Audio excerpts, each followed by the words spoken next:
Good evening, ladies and gentlemen. You're listening once again to the Hour of the Time. I'm William Cooper, the most dangerous radio host in America. And if you've been listening to this broadcast, you know why. Well, last night, folks,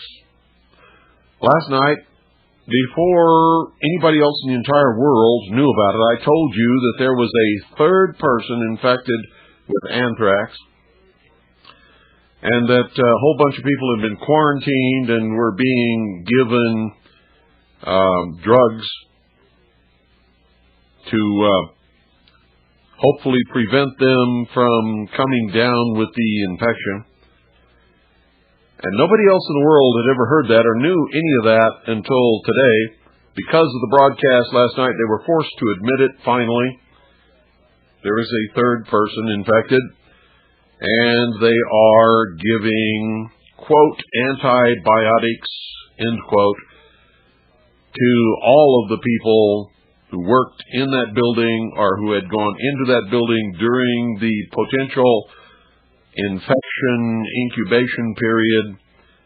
And you heard it here on the Hour of the Time first before anybody else. You always will. Those of you who have been listening to this broadcast for years, you know that. You get the truth here first before anyone else ever hears it. Now, I think that you had better understand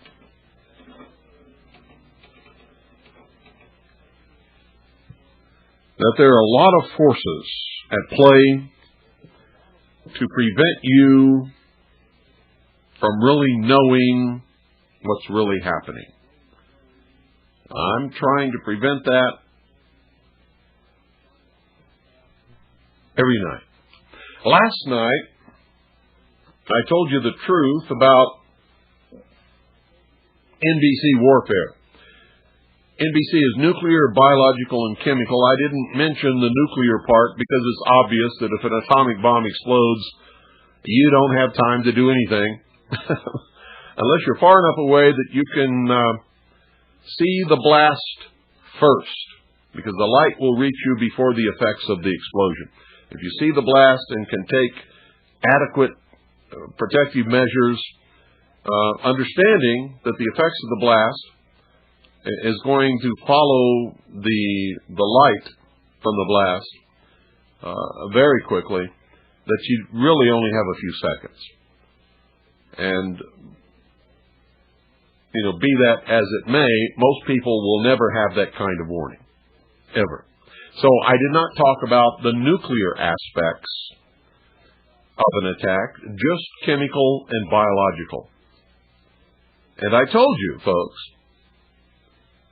during that broadcast, I made a statement, and I did it intentionally to confuse you and to make you go and discover the truth. You see, because I'm always trying to make you understand that you can't believe a word I say or a word anyone else says, ever.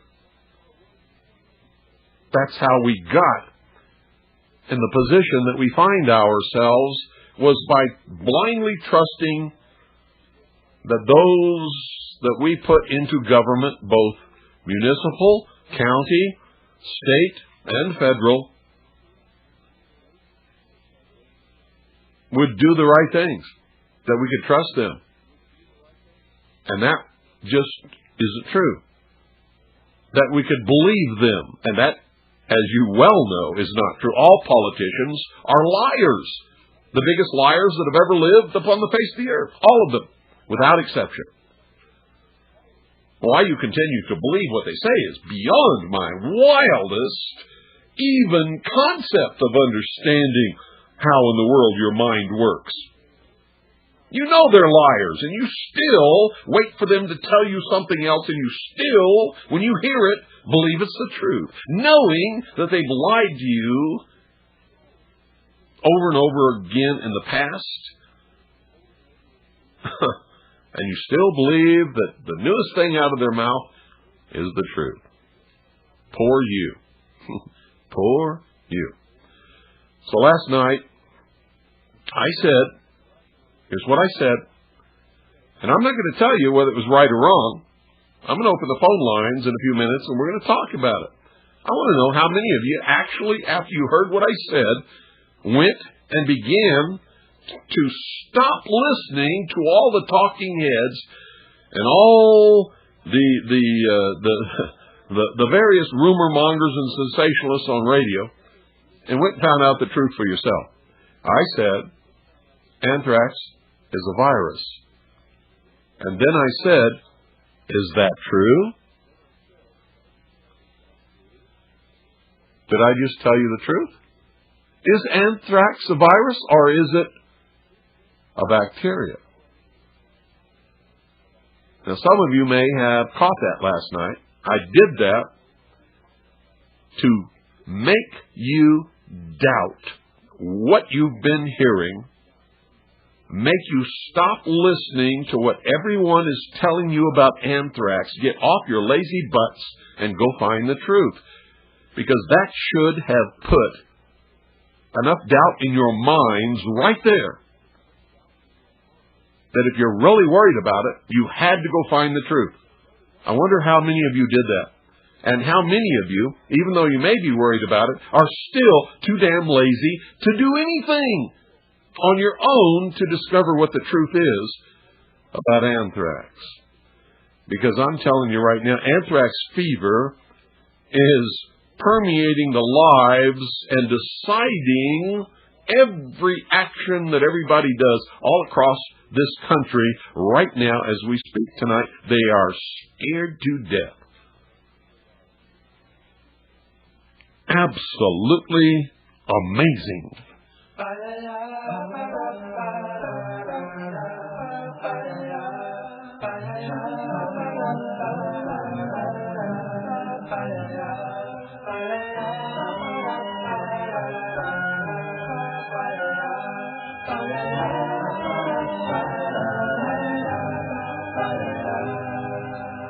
There used to be a graying tower alone on the sea.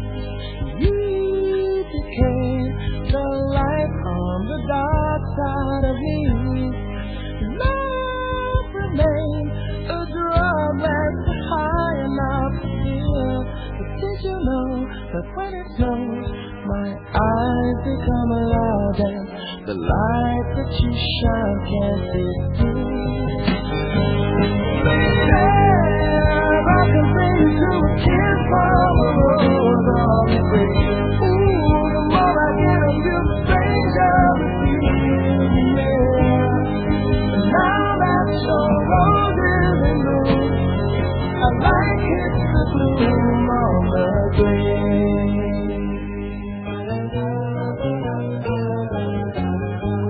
Also, I want to explore how many of you understood the reference to the fire. Last night, my gift to you. And if you refuse to accept that gift, do not make use of it, you could no longer have it. It is denied you now. How many of you understood that? First, when I open the phones, I want to talk about the anthrax. Is it a virus or a bacterium? What did you learn if you understood what I was doing last night and you actually got off your butt and went and looked it up? After that, we'll talk about the other reference that I made, reference to the fire. My gift to you of the fire.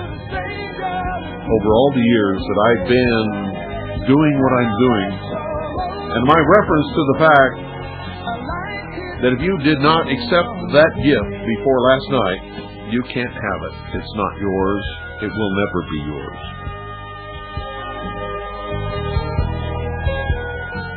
You're listening to The Hour of the Time. I'm William Cooper, the most dangerous radio host in America. The phones are open. 520-333-4578. 520-333-4578.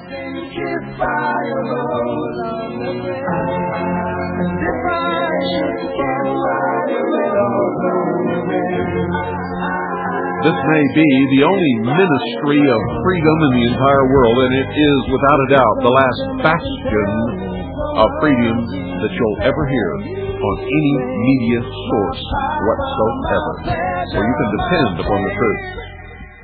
But never, ever believe that it is. Always making sure in your own research.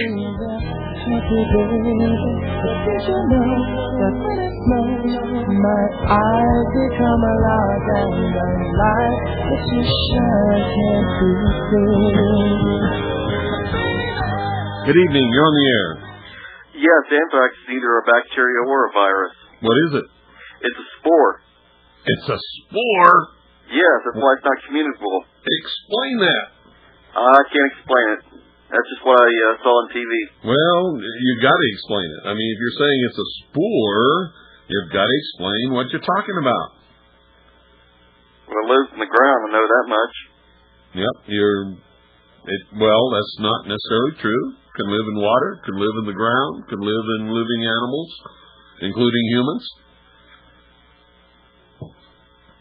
That's just something I saw on TV a while back.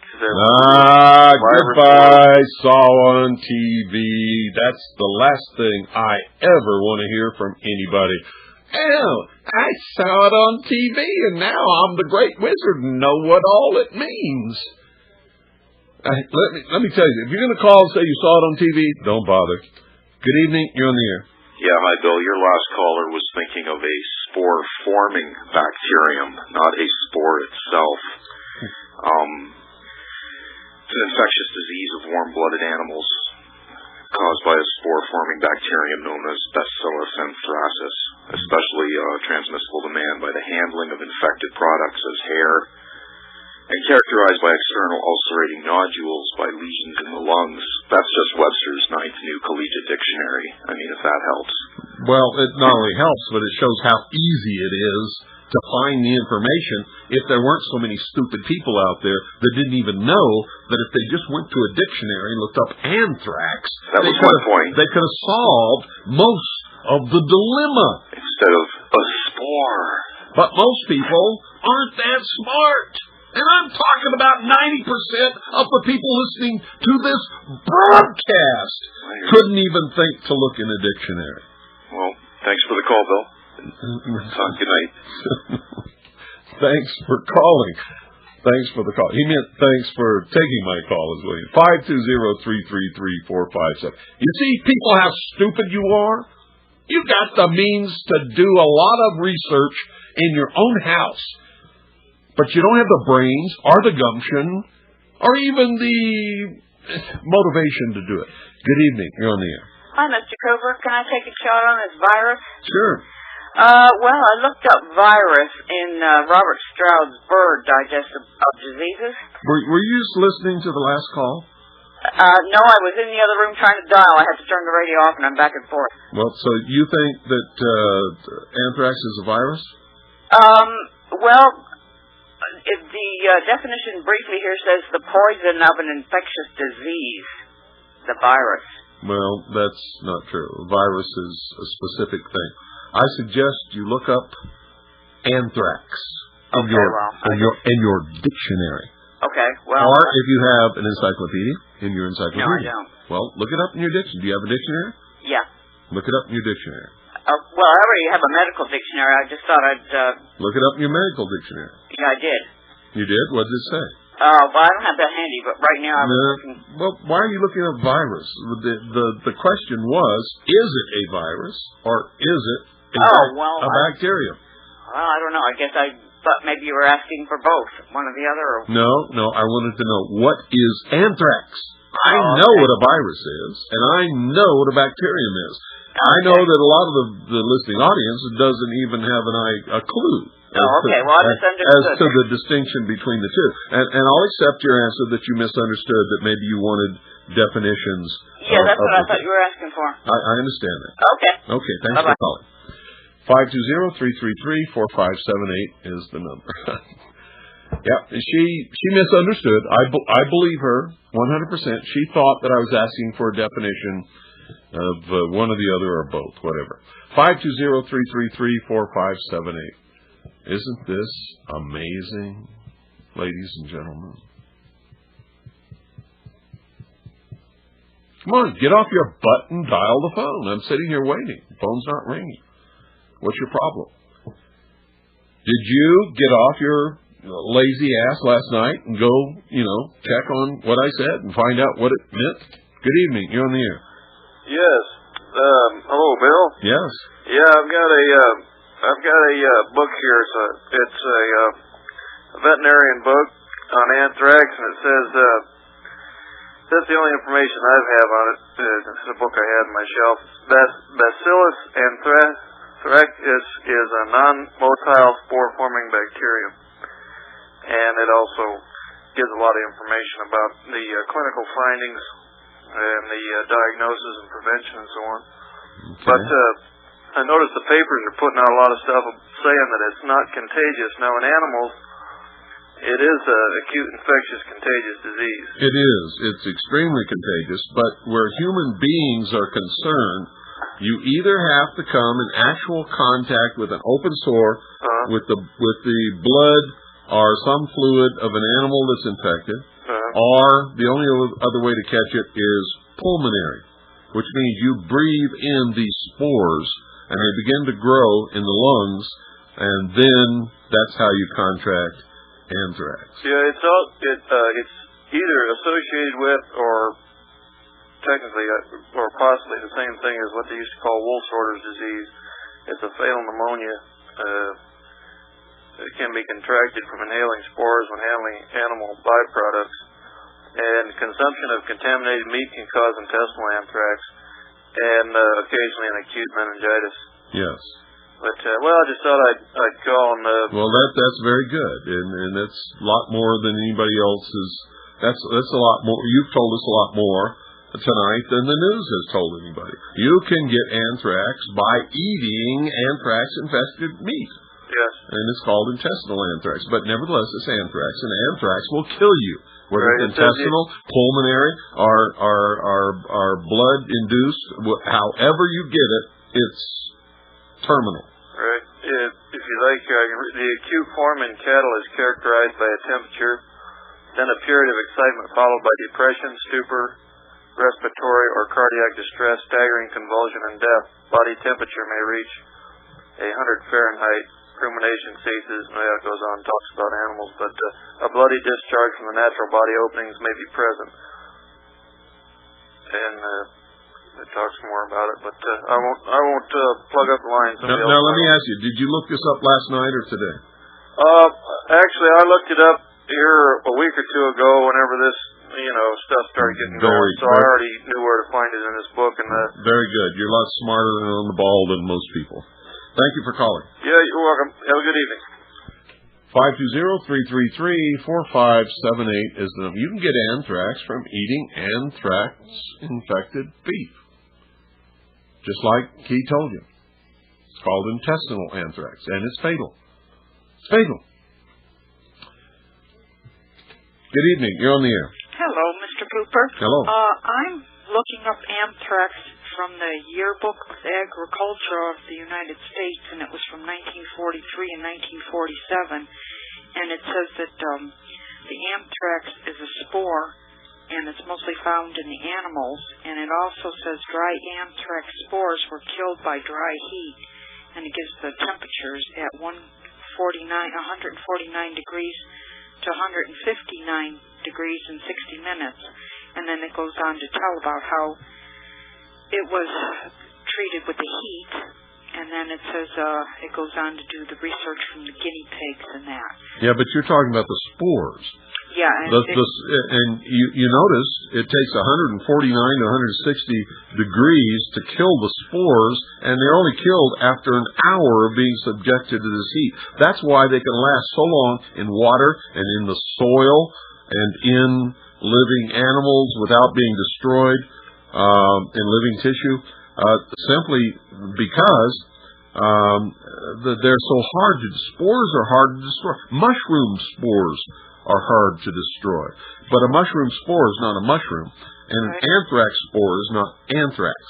The spore is the way that it's communicated, and when the spore is activated, then it develops into anthrax and becomes the deadly disease. But it can live. Now, understand that sunlight will kill it. If it's on top of the ground and sunlight is hitting it, it will be destroyed. But if it's under the ground, if it's hidden from sunlight, if it's in tissue, if it's in water, and if it's just a few inches below the surface of the water, it can survive for as long as 40 to 50 years. Mostly it says in here that it would be penicillin that would be treating most of them. So I'm not sure if it would be, I think it would be a bacterial infection myself. But also... Well, that's true. Penicillin only kills bacteria, it does not kill virus. And in here also they have brucellosis of cattle, and that's also called Bang's disease. Well, when you're looking through a lot of things, you're also hearing talking about Bang's disease. Yeah. So, and they're not telling you that that's anthrax, are they? Right. But Okay, good but night. it is. Thanks for calling. Thank you. Yeah, folks. But believe me, penicillin, once the symptoms have presented themselves, it's all over. Penicillin will not help you if you already have the symptoms of anthrax. Good evening, you're on the air. Hi, Bill. Do you remember a few years back when anthrax was in the news related to terrorism with Harris and all those guys? there was exactly right. With right, they were trying to get something happening with they were trying to say the militia was trying to lease anthrax upon the American people, and it didn't wash. And it turned out that Harris wasn't trying to release anthrax. He was trying to actually, in his amateur way, he was trying to develop some kind of a vaccine. He was working with the I believe the vaccine for anthrax. Yeah, that's exactly of the bacillum. And he was trying to figure out a way to produce this stuff so that American patriots would have defense against an anthrax attack. Now, did you notice the spin that was put on that? Well, of course you noticed it. But you also noticed that they couldn't even hold him for 24 hours. Well, they had nothing to hold him on. They had nothing to hold him on, but all across the United States, the press tried and convicted him as an anthrax terrorist. On pure hokum. Nothing was true in what they said. Absolutely They pure were calling hokum. him a white supremacist. Yeah. As if that And he wasn't even a white supremacist. And his partner, whom they always referred to him as his partner, never saying his partner's name, was Jewish. No, but So how could he be a white supremacist with a Jewish partner trying to develop a way to produce anthrax vaccines so that American patriots and militia units would not succumb to an anthrax attack? I think the question is more, how can the press lie so horribly? That's easy. That's easy, man. If you know the history of the press and who really owns the press and what the hell's going on there. I know they can lie, but I'm just saying their lies are so bad and just not very good lying. But they don't have to be good lying, because most people can't think, don't think, won't think, don't have the capacity to think, have never had an original idea in their entire life, and believe absolutely what they hear or see on television or on the radio. So why do you think that say, let's just say, okay, the press was trying to crucify these guys. Let's just say some element of the government was behind that. Why would they be trying to vilify a potential treatment for infectious agents such as anthrax? They weren't trying to vilify the treatment. They were trying to vilify American patriots and militia members. Do you think that's what it comes down to? That's exactly what it came down to. Just an opportunity to do more of that? Yep, you got it. Because, ultimately, I've worked in this whole Rife affair. I've been working on this for like 10 years. And Rife, for anybody who's listening, is just a scientist who developed a way. No, don't get into that. All right, I won't get into it. But we're not advertising anybody. If you're involved in that and you want to advertise, you call me and we'll talk about rates. Okay. Otherwise, forget it. May I finish my point? Go ahead. I won't involve in advertising. All right. It's just methods of dealing with infectious agents are manifold, And the terror that comes from this is just people not knowing anything about it. Now, I'm listening to radio and I'm hearing people talk about microbiology, which is very interesting. But I will tell you this, most microbiologists don't even know squat about microbiology. It's really an infantile field right now. I'm sorry, but you are advertising something. We're not going to allow you to do that. Folks, we're not going to let you advertise whatever alternative agenda that you subscribe to on this broadcast unless you pay for it. Good evening. You're on the air. Hi, Bill, this is Norrie from Oklahoma. Hi. I come from Scotland, and I don't know if you're aware, you probably are, but there was an island called Grunard off the west coast of Scotland that was infected by anthrax by the government during the war. Yes, they experimented with anthrax there, and it was 40 years before they were able to clean it up. Yeah, that's right. So, there's another question I want to ask you, Bill, if that's okay. Yeah, go ahead. I've been reading a book, and reading about signal generators being able to destroy...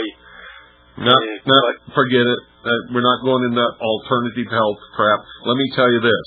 If you come down with the symptoms of anthrax, you're dead. And if you want to pay all of these people for their alternative health crap, you're still dead. Period. Don't do this to me, folks.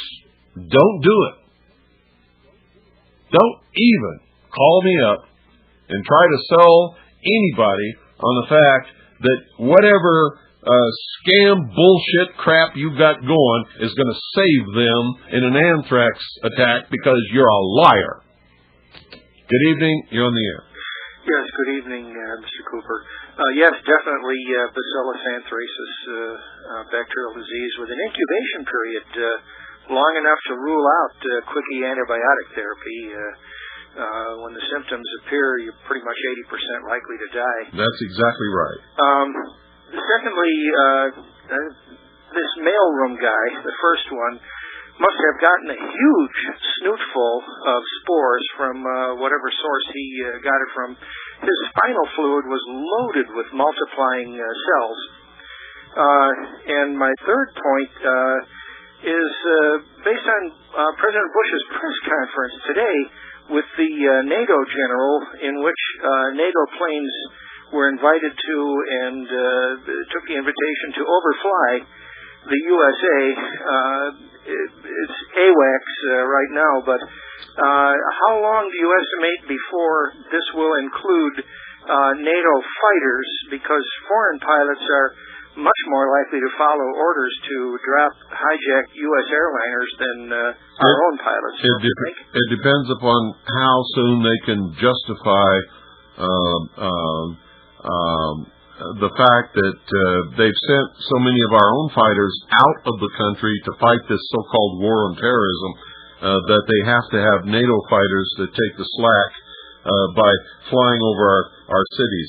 And this is total bullshit. I mean, I can't understand how people can fall for this stuff that we need fighters flying over our cities. It's beyond my understanding. Well, it's all part of the domestic... But when they can justify it by saying we've sent all of our fighters, or most of our fighters, or a lot of our fighters out of the United States to fight this war on terrorism, we need somebody to protect our own airspace, so we're going to invite NATO to do that. Right now, NATO AWACS, I started to say earwax, because that's what it reminds me of. AWACS are flying, our borders and over our airspace to supposedly warn us against intruders from someplace else or whatever the hell's going on. Well, maybe they'll get visual contact. But the important thing is NATO is a United Nations force, which means we've given jurisdiction to our borders to a United Nations force. Of course. And if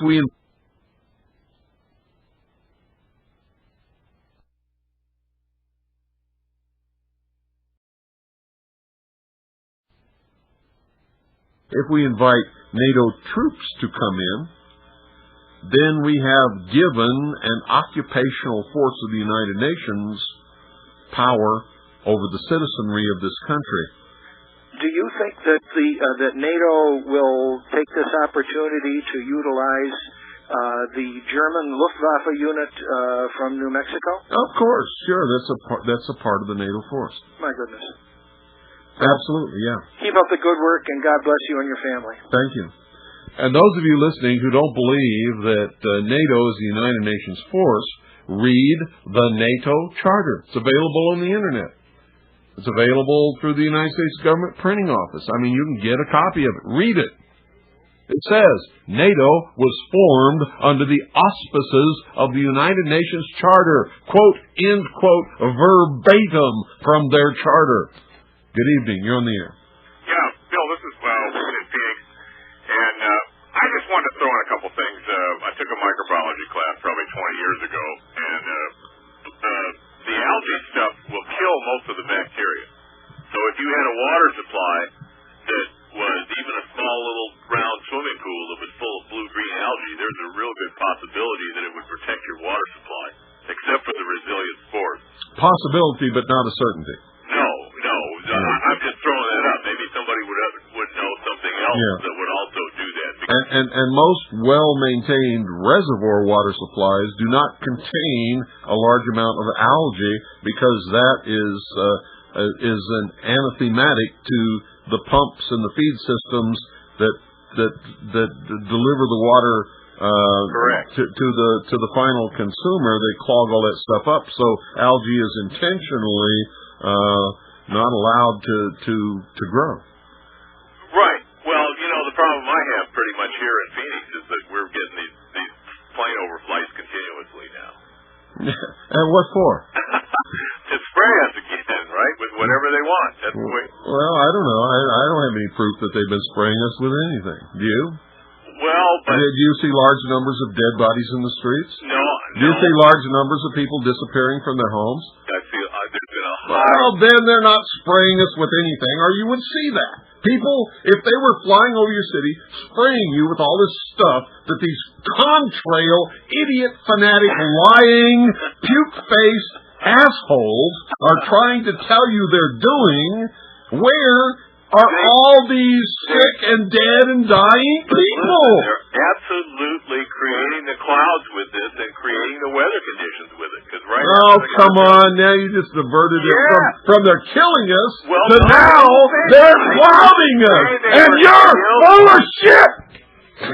God, I can't believe this. Where do these people come from? My God, where do they come from? You're so full of crap, it's pathetic. I can't believe this. What you see in the skies as contrails, ladies and gentlemen, are contrails. And the reason there are so many of them, and the reason they crisscross, is because every single day there are at least 20,000 aircraft in the air above the United States, probably a lot more. And their paths crisscross. And as the weather changes, contrails will form or they will not form. And contrails are ice crystals formed in the path of any combustion engine, whether it's a propeller plane or a jet plane. And it will cause the formation of clouds. It's like seeding. And they're not doing it intentionally. It's a natural process, you jerks! Good evening. You're on the air. Hi, Bill. This is Greg from Indiana. God, I hope you've got some brain. Yeah, I think I've got at least half a brain. I got out my microbiology textbook to look up spores, because I know most people don't understand what a spore is. Okay, go ahead. So, when certain bacteria... Not just bacteria. Spores are common to mushrooms and a lot of other life forms. Okay, well, since we're talking about anthrax, which is a bacillus... Go ahead, but I wanted to make sure that people understood that a spore is a specific type of biological thing that is not just specific to anthrax. That's correct. When a bacillus can no longer survive due to its environment, it creates a shell around its DNA inside the bacillus, and it's multi-layered. And then after a certain point, it that shell bursts, that spore bursts through the outside of the bacillus, and that's all that's left. That thing can survive intense heat, chemicals, radiation, can survive, buried in the ground for thousands of years. Well, not thousands of years. According to this textbook, it says that they found some that are 25 million years old. Anthrax spores? No, just spores. Well, that's what I'm talking. We're talking about anthrax spores. Okay. Well, the anthrax spores. What we know today is anthrax spores can survive for at least 40 years, as long as they're not hit by sunlight. So when a spore is put back in an environment where that hard outside shell becomes damaged, it can then become rehydrated and then come back to life as a functioning bacteria. Right. So that's what a spore is. You got it. God bless you, Bill. Well, God bless you, and thank you for that contribution. Sure, bye. See, folks, you're learning more tonight than you ever did by watching CNN, CBS, BSNBC, all the communist news networks, ABC, any of them. None of them have been teaching you anything about the truth. You only heard it here. You only heard it here. And for all of you people who think you're going to call this program, whether you're new listeners or old listeners,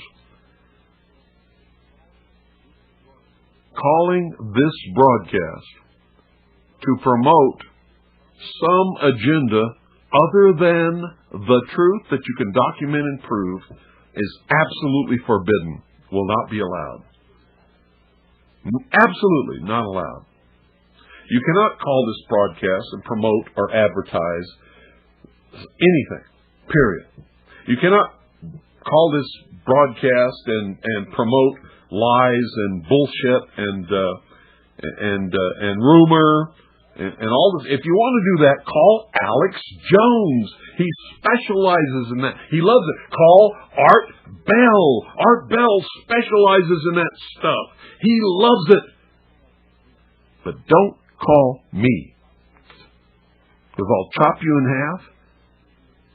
I'll cut you down at the ankles. I'll chew you up. I'll spit you out, and I'll cut you right off the phone line. Period. If you don't like it, I don't care. I don't care. I just don't care. You don't mean anything to me when you're doing that kind of crap. I don't care. Understand it. Now, folks, we're gonna take a right turn here. We're gonna go to. Remember last night I was talking about, hey, spent a lot of years trying to give you the gift of fire, and you refused to accept it. Some of you accepted it. Some of you took hold of it. You ran with it. You understand it. Most of you never did. There's people who've been listening to this broadcast since its inception and have no idea what I was even talking about last night. Now I'm going to open the phones. I want to know, what was I talking about? What did it mean? And what does it mean for this nation and the world? You wouldn't take the fire. I've been handing it to you on a silver platter for years, and you wouldn't take it. What does it mean? What am I talking about? Phone's not ringing off the hook, which means I was right on the money, wasn't I? Now, I know there's some of you out there who know what I was talking about. Not very many, I'm sure. Even though hundreds, maybe a couple of thousand of you have listened to the Mystery Babylon tapes, out of all of the millions who listen to this broadcast, even you didn't understand the meaning of the message that I delivered to you last night. We are in the last stages of the destruction of freedom around the world. I tried to give you the fire, and you wouldn't take it. Good evening. You're on the air. Good evening, Bill. Isn't fire represented by intellect? Yes. Absolutely. So what did I mean? What was I talking about? Well, for me personally, you've tried to challenge me, and I guess everybody else at the same time, to use their intellect, to start believing stuff and use their own brains and get them to do their own research. Yeah. How many people do you think have done that? Judging by your calls tonight, not too many. Judging by my calls every night, not too many, and most of the calls are from people who listen to this broadcast for a long time. So, I held out the gift. I've been teaching people what? What have I been trying to teach them? To use their own mind. To what? To think for themselves. Absolutely. To have original thought. Not prompted, not coerced, not influenced by what they see or hear, but only their original thought, their own capacity to think. And how many people do you think have accepted that gift? Unfortunately, not too many. Not too many at all. Most people have rejected it. Their thought processes are continually decided, influenced, and taken over and controlled by everything that they see and hear outside of their own mind. What's really amazing, they just fall so easy to a TV tube. I mean, they believe what it says there, and they won't do any research themselves. Because it's so easy. And guess what? If they saw it on TV, it represents what everybody else thinks, and they don't have to risk being disliked by their neighbors, because the truth is, most people are still operating exactly as they did in high school. And what was the overwhelming consideration in high school? Be part of the clique.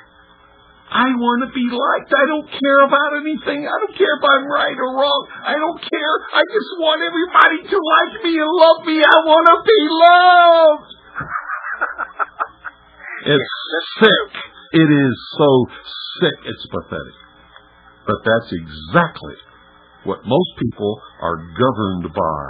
And that is why they will toe the mark. That is why they will believe what they're told. That is why they will go along with the majority, because they don't want anybody to dislike them. They don't like me all. So I won't think, and then they'll love me. I won't ever use my mind, and everybody will love me. I won't ever go against what everybody else thinks, and everybody will love me. Oh, I feel so good about myself. Can I ask you another question, part of your question? Sure. Well, the first part of the question you were talking about, if you can't see their nose is growing, I wonder where the truth is going. Yeah. Okay, I got that one. Then you played some sheeple music, and then it said, and he comes. Now that's one I didn't quite understand. That one I thought about that a good bit. And only I could figure from that one is about you trying to give us the information. No. Okay, I got that one wrong then. No. Yeah. Well. Yeah. Obviously, music had nothing to do with me. Well, I was trying to figure out what he said. And he comes, and I just couldn't figure that out. And he comes. Yes. And then the next one you asked was, next April will be the saddest month of all. Yep. Wait and see. If you don't believe me, wait and see. Well, they always do something on Patriots Day. Seems like April has been a sad month throughout history. Next April will be the saddest month of all. Boy, I hope you're wrong about that one. Well, I hope I am too. And if I am, I will gladly write my words down on paper and eat them. Right here on the air in front of the microphone. And I hope that I am wrong.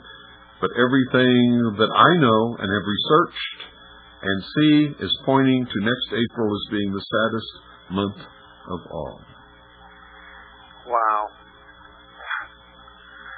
Really, really scary thought there. And he comes. If you're a Christian, you know what I'm talking about. Yeah, I think I understand now. Well, Bill, thank you for your broadcast, and I personally thank you for making me use my mind and challenging me to use it by your listening to your broadcast. Well, I hope so. Thank you very much for calling. Keep up the good work, and God bless you. You too. Okay, goodbye.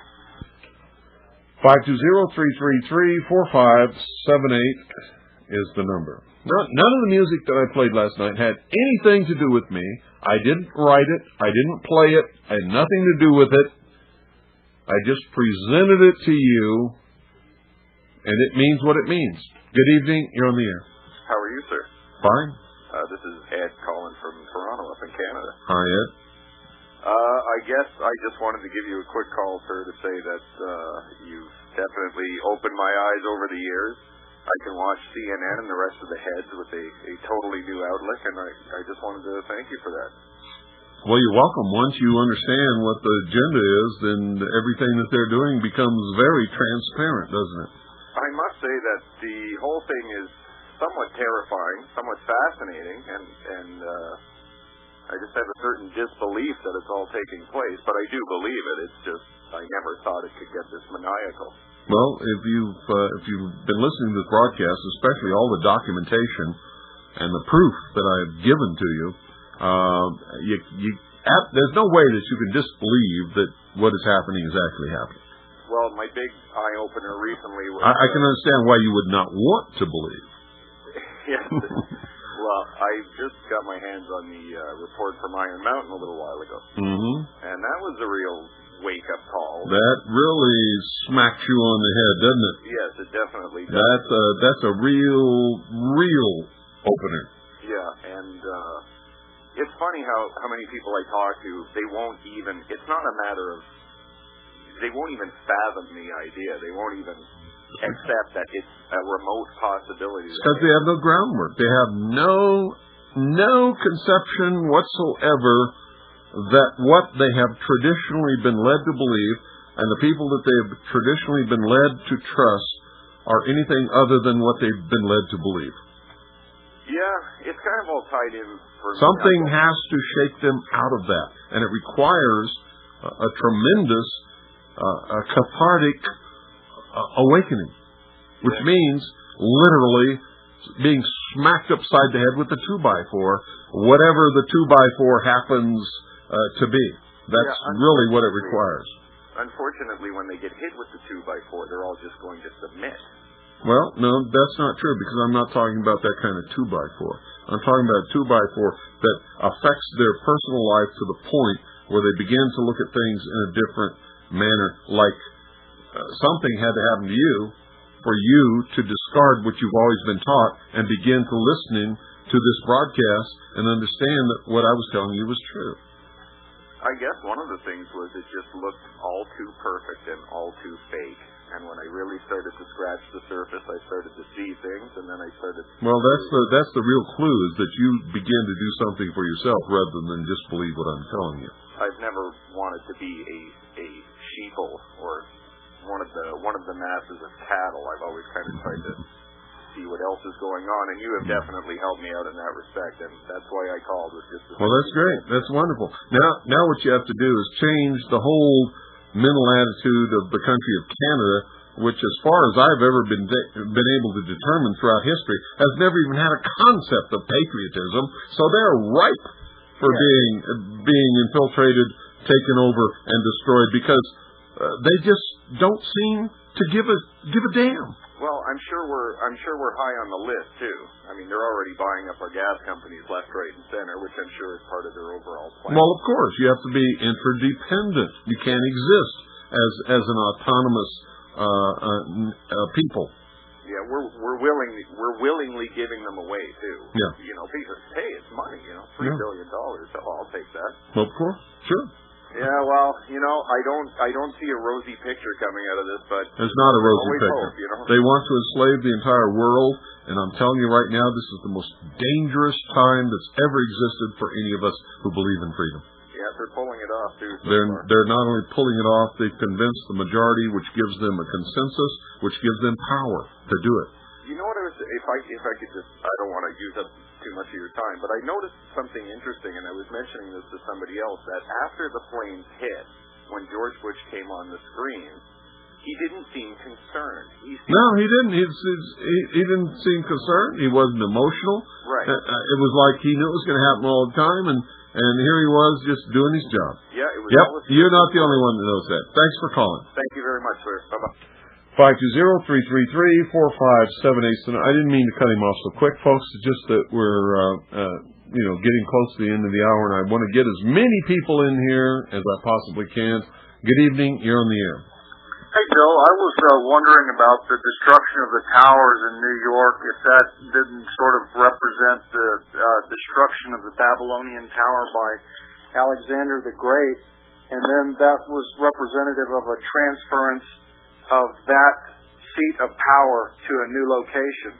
Read the Trilogy of the Rings by Tolkien, and you'll learn all about the Twin Towers.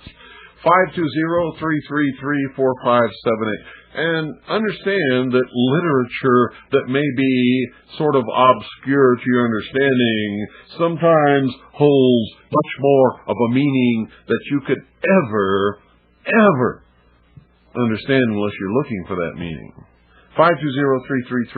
520-333-4578. Yeah, there's a definite meaning to the destruction of the Twin Towers. But it has nothing to do with the Tower of Babel. Good evening, you're on the air. Yes, I heard tonight that on MSNBC that... You mean BSNBC? Well, yeah. Okay, call it what it is. It's BSNBC. Okay, that's what it is. That the UN would be having flights over the U.S. airspace starting tomorrow. NATO. Oh, NATO. But it is a UN force. But okay, you didn't hear them call it UN. You heard it called NATO. Yes, sir. It's to establish an authority of the United Nations over the United States airspace. Simple. Okay, but it just seems to me like we can control our own airspace without them. Oh, wow.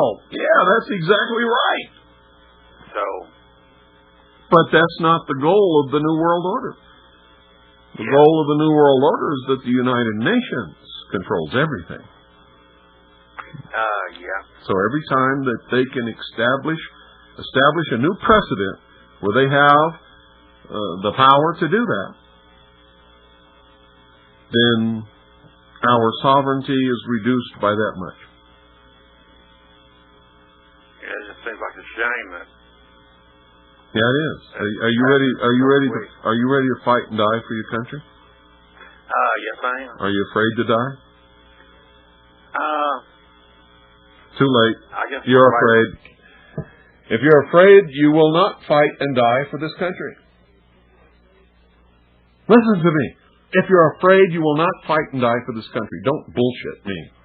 I fought in a war. I know exactly what it means to be willing to die for what you believe in. Good evening. You're on the air. Mr. Cooper, I don't have too much to comment about, but I'm just reviewing some stuff that you recommended way back before the Gulf War. A couple of documents that I dusted off, and I'm starting to reread, and it's kind of like... Deja vu. Deja vu, huh? I'm sorry? Deja vu, huh? Review of the United Nations Charter, a collection of documents, blueprint for the race for peace, and the United States Program for General and Complete Disarmament in a Peaceful World. Yep. And it's... the dates on this thing are like from back, 1963, 1950s. But man, you were dead on with these documents, and I have to reread these things and see what's going on. And it all applies to exactly what's happening today, doesn't it? Oh, it is like, taking the time machine and saying like, yo. But I want to thank you for I'm sorry I was away from you guys, listening to you, but looking back, you were dead on. Yeah. Have a good evening. Thank you. Thank you for calling. Folks, there's a bill in the Senate, 1510. That's 1510. There's a bill in the Senate, 1510. Must be defeated. If it's not defeated, we're all history. It's the anti-terrorism bill. If it's not defeated, we are all history. It's not bent on stopping terrorism from without. It's bent upon destroying patriots and militias from within. Senate Bill 1510. Defeat it, or, ladies and gentlemen, it's all over. And it may be all over anyway. Good night. God bless each and every single one of you. Good night, Annie Pooh and Allison. I love you.